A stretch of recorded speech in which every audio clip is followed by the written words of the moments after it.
Et bonjour les amis turfistes, c'est Simon, quel plaisir de se retrouver avec les chevaux de 4 ans de très haute qualité, même si certains se préparent pour le Continental bientôt. Alors, on est quand même sur une super course labellisée Groupe 2 avec 17 partants bien sûr dans cette vidéo. On apprend tout sur ces 17 chevaux et on en déduit 4 chevaux bien évidemment, et le pronostic avec Mathieu aujourd'hui, base en or, bien évidemment, tocard du jour et autres.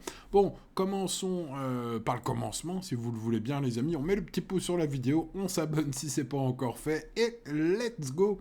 Sans plus attendre, tout savoir sur ce numéro 1, Frank SH, qui est impressionnant à 3 ans en Scandinavie. Alors il semble limité à ce niveau, c'est longue distance en plus aujourd'hui.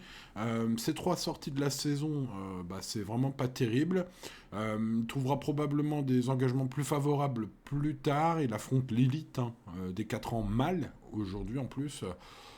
Bon, son entraîneuse Sabine Catchbrandt, qui présente 2 chevaux aujourd'hui, pense que la grande piste va être appréciée par son pensionnaire, voilà. Bon, malgré sa montée en puissance et la présence de Jean-Michel Bazir au sulky, il me semble s'attaquer quand même à très forte partie ce samedi. On est sur du high level là. Bon, voilà, je n'y crois pas trop à ce numéro 1. Le numéro 2, Baron Tilly, a été épatant en Suède jusqu'en mai, où il a fini même par gagner un groupe 1 à Abbey. Il semble avoir perdu le feu sacré, le pauvre, depuis la rentrée scolaire, sa petite pause estivale. Bon, malgré tout, il est piloté par Eric Raffin aujourd'hui, mais il doit prouver son aptitude à la longue distance. Bon, ça peut bien se passer sur la grande piste selon Frédéric Persson, son nom est Persson, c'est son entraîneur, et son cheval, il l'indique en progrès au travail, voilà, pour ce qui est des infos des pistes. Sachez qu'il va ensuite courir le Critérium, donc on a des ambitions dans l'entourage de ce numéro 2, on fait probablement pas appel à Eric Raffin pour rien, mais mon impression est moyenne, le retenir ou non demeure une affaire d'impression personnelle. Est-ce qu'il va vraiment être fit and well comme lors de sa victoire de groupe 1 à Abbey? Et encore, il faudrait que ça se passe encore mieux que ce jour-là, vu le lot du jour. Maintenant, on sent bien que son entourage y croit. Eric Raffin, je le disais, et puis donc engagement plus tard dans le critérium continental. Donc pour ce numéro 2, à vous de voir, les amis. On passe au numéro 3, Kobayashi, un fils de FaceTime Bourbon qui a déjà prouvé sa valeur dans les courses relevées en devançant par exemple Cocktail du Dain. L'année dernière, il était battu par Cocktail du Dain, mais il l'a déjà devancé quand même selon les circonstances de course. C'était sur courte distance d'ailleurs. Bon, alors ses performances récentes sont mitigées. Cette saison, c'est pas terrible. Bon, j'ai senti son entraîneur Bastien Michardière dans l'espérance d'une 4-5e place. Voilà quoi on peut éventuellement le tenter dans les champs réduits. Il est déféré des 4 pour la première fois depuis mars dernier, donc on court pas pour faire le petit tour avec ce numéro 3, il sera à très grosse cote et sa note globale est pas nulle. On passe aux cartes Canto Avis, très régulier, compétitif à ce niveau, redoutable préparateur, Marc Sassier. D'ailleurs, Marc Sassier m'a semblé assez confiant sur ses chances. Il indique d'ailleurs à la presse qu'il a déjà battu quelques favoris aujourd'hui, qu'il retrouve aujourd'hui. Donc, est-ce qu'il va les battre aujourd'hui? Ça, c'est la question à 1000 euros, bien sûr. Mais bon, ce numéro 4, je pense qu'une place est à sa portée. C'est un outsider séduisant, ce numéro 4. Passons au numéro 5, Immortal Dog, discret pour ses débuts en France, c'était au prix de Bourigny, course A à Vincennes, c'est un cheval suédois qui est difficile à recommander face à une telle opposition. Mon niveau de confiance sera faible pour cette candidature, c'est la moins bonne note que j'ai accordée. Seule lumière, peut-être au bout du tunnel pour ce numéro 5. Il a désormais 2 courses dans les jambes et il court rapproché cette fois, pour la première fois de la saison. Donc voilà, pour ceux qui veulent vraiment tenter un coup de folie dans ce quintet ouvert. Passons au numéro 6, Jazzman, en forme ascendante. Une belle victoire la dernière fois au prix de Picardie devant Caviarissime. Un fils de Niki, j'aime bien les fils de Niki, même si ça reste un peu tout rien avec ces chevaux-là. Il est de nouveau déféré des postérieurs, il est d'ailleurs invaincu, présenté de la sorte, puisque la dernière fois c'était la première fois. J'ai de plus senti un Laurent-Claude Abrivard, son coach, assez confiant et même élogieux, je trouve. C'est mon impression après avoir écouté son interview à Laurent-Claude. Donc c'est voilà, pas mal d'éléments sur ce cheval qui est de retour au summum de son art. Moi je pense qu'on est sur un cheval qui n'a peut-être pas montré encore toutes ses limites. Vu son ultime victoire, même on pourrait même dire que ses nouvelles limites sont inconnues. C'est peut-être le bel outsider du jour. Et bah écoutez, je me suis laissé vraiment séduire. On verra ça au moment des tuyaux, les amis. On passe au 7, caviarissime régulier, un fils de Love You qui monte de catégorie mais reste compétitif pour une place dans le quintet si quelques chevaux déçoivent, si quelques favoris déçoivent. Son entraîneur, Mathieu Mottier, pense que son cheval drivé par François Lagadoc dans ce quintet apprécie les courses sélectives, ce qui va être le cas ce samedi. On a Cocktail du Dain et d'autres qui peuvent aller devant. Donc que faire, souvent battu par les meilleurs, il va évidemment viser une place pas impossible, ce 7. L'un des quelques regrets au moment du choix. On passe au numéro 8, Kylan de Jude, un fils de Reddy Cash et de Brianna de Jude, qui affiche à l'américaine, Brianna, qui affiche des performances solides à Vincennes au niveau groupe 2. Et vainqueur de groupe 3, donc on est un cheval qui a priori est dans sa catégorie ce samedi, qui est capable d'une belle performance à mon avis aujourd'hui. Il pourrait peut-être manquer d'un parcours selon Jean-Philippe Monclin, son coach, mais comme ce dernier l'allège en ferrure de manière inédite, c'est la première fois qu'il va être présenté en mode sport comme cela, j'ai envie d'aller d'outrepasser cette petite rectification de son coach. Oui, il peut manquer, mais bon, voilà, moi je trouve il fait partie des super chevaux de son écurie. Il va pas l'alléger comme ça aujourd'hui pour faire le petit tour, je pense, c'est mon avis en tout cas. Et donc je vais garder très haut ce 8. Passons au numéro 9, Kamehameha, impressionnant. En début de carrière, un fils d'Unique Love, il s'est déréglé en 2024, la saison est pas bonne, mais son ultime course annonce peut-être son retour en forme. C'était au prix de Chenonceau, où c'était une bonne 5e place derrière l'élite. Il est présenté dans la même configuration de déferrage ce samedi que lors de cette sortie récente, donc fort rassurante, et son entraîneur, Antoine Léretré, le voit plutôt pour une 4-5e place. Voilà, vous savez tout. Bon, s'il confirme son retour aux affaires, ça peut être un énorme coup, ce numéro 9, peut-être plus dans les champs réduits. On passe au numéro 10, Colsfella, tout comme ses compagnons d'écurie, ce pensionnaire de Fabrice Toulois est en pleine forme, comme le prouve d'ailleurs sa victoire récente sur 2100 mètres au niveau groupe 3. On manque légèrement de catégorie, mais Emma Soulois de l'écurie pense que tout se présente au mieux pour le prix Octave Douenel qui nous intéresse. Ce samedi, c'est le quintet du jour, ce prix Octave Douenel. Eh bien écoutez, c'est un cheval à suivre pour un bel accessite, ce numéro 10, vu sa forme incontestable et sa grande régularité. Je l'ai gardé assez haut.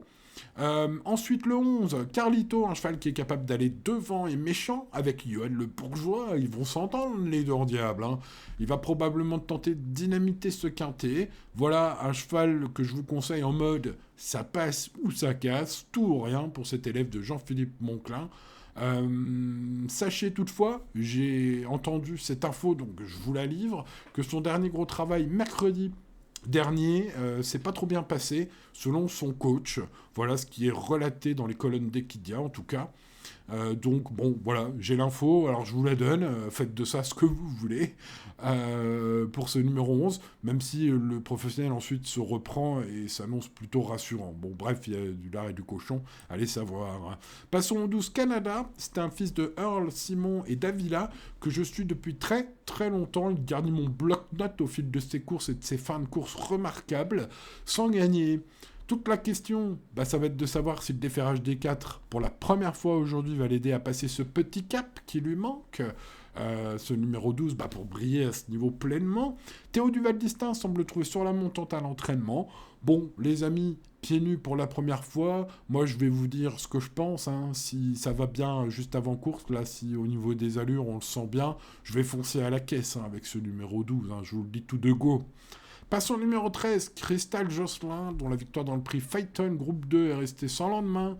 Et j'ai senti Adrien Garato très confiant dans la préparation de son cheval pour ce samedi. Peut-être une belle info des pistes.